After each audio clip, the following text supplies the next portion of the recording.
Good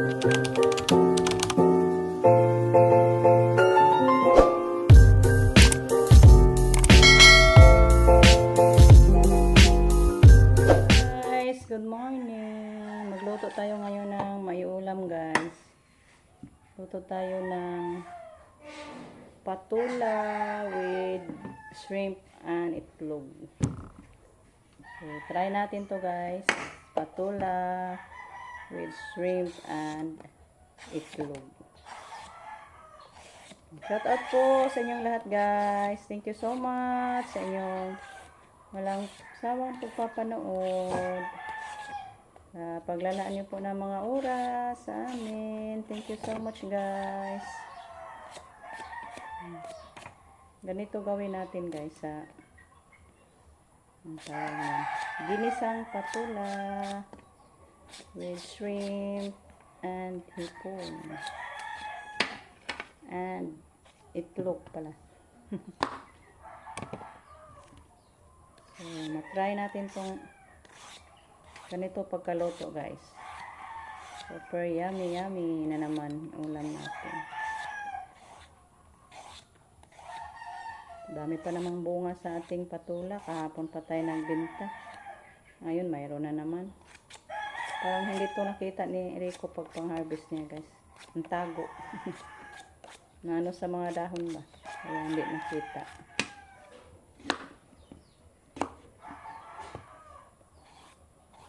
Malapit na din maglugnas itong ating patula, guys. Kaya baklasin ko. Baklasin na lang natin andun sa ampalayahan doon sa baba. Okay. Taniman natin ulit ng ampalaya. Sayang pagtrabaho ni Rico sa gapangan. Balikan na natin sa pagtanim ng ampalaya. Para may paabuto na punta po kung sa December, may ma-harvest tayo pag ibigay ni Lord. October, November, December. So, tag 2 months man lang yung palaya natin, guys. So, maka-harvest na tayo po. Kaloyan.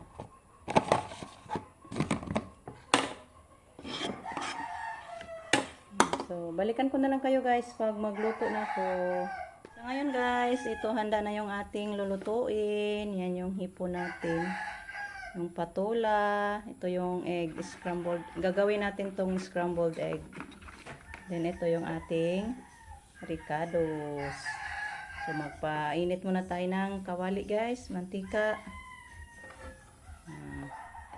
Magluto na tayo sa ating scrambled egg.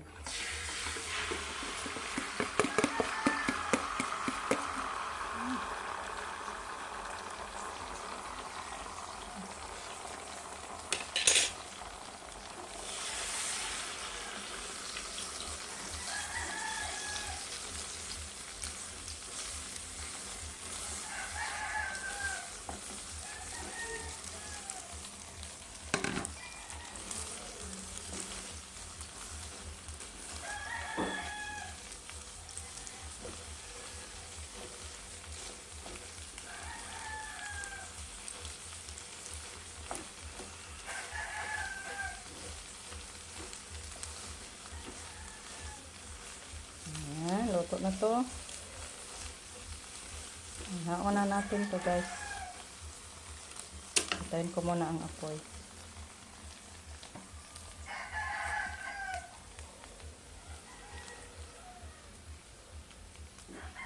Salin muna natin kay gisa muna tayo sa ating mga ricados para maging mabango yung luto natin at masarap. Tularan nyo po to, guys. Super yummy to.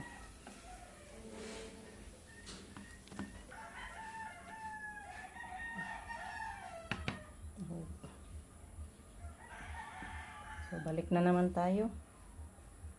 Ano muna natin yung ating ricados.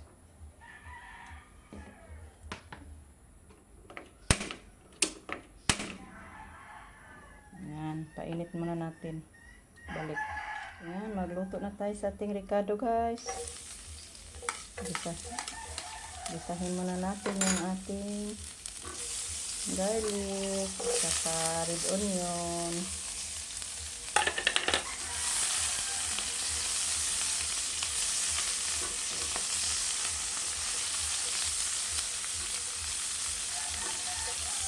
Thank you guys sa walang sawang pagpapanood ninyo at sa yung mga commenters natin. Thank you so much sa paglalaan ng bakas while nanood.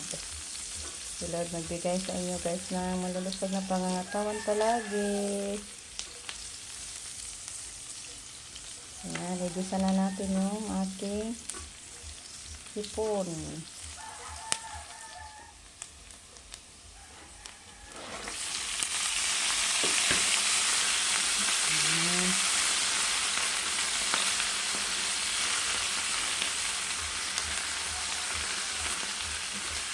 Sarap nito guys.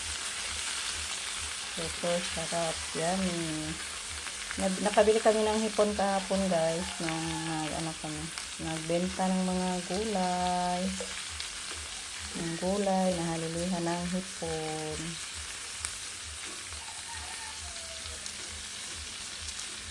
Nakabenta kami kahapon ng guys. Malaki-laki.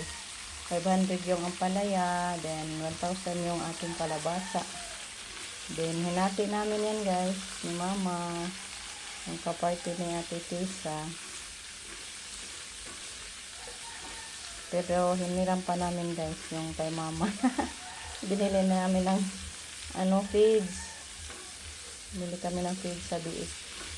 Pag na lang, bayaran ko pag magsahod na tayo sa ating YouTube. Okay naman din si Mama guys. Lagyan natin ng black paper. Ito, ito nasira.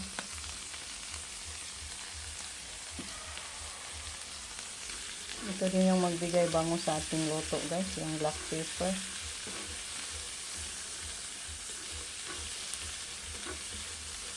Ayan, ilunod na natin yung ating patula.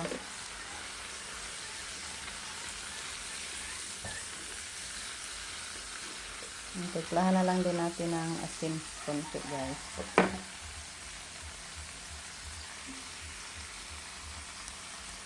Ayan, konting bitsin.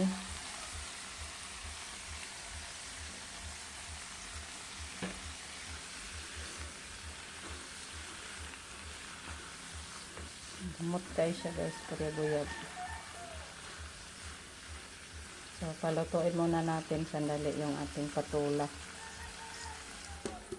Bago natin ilagay yung ating itlog kasi luto naman yung itlog guys. So, ito na. So, ito na guys. Medyo luto na yung ating patula. Ilagay na natin yung ating scrambled egg.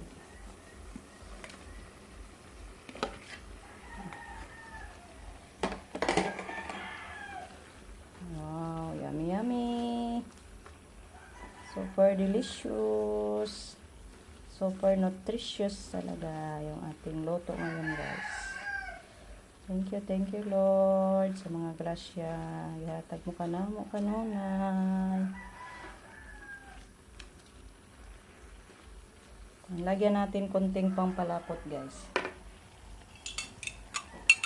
Hinti lang para maging masarap yung luto natin.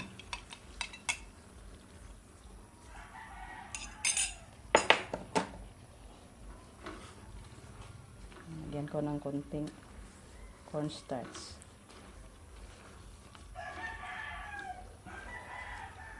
Wow na to.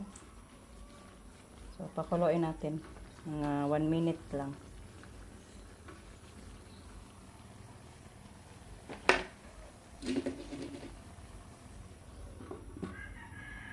Okay.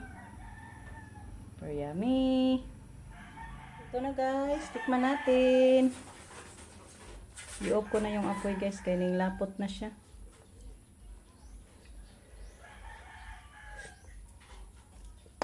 Wow.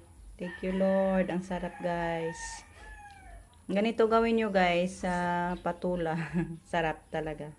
Ayan guys. guys, data natin si mama na maiulam. So, tatapusin ko na lang yung video natin sa ngayon. Thank you so much guys. Sa inyong walang sawang pagpapanood. So, bye-bye guys. Ay, maghatid muna ako ni mama. God bless as always. Amping, love you guys.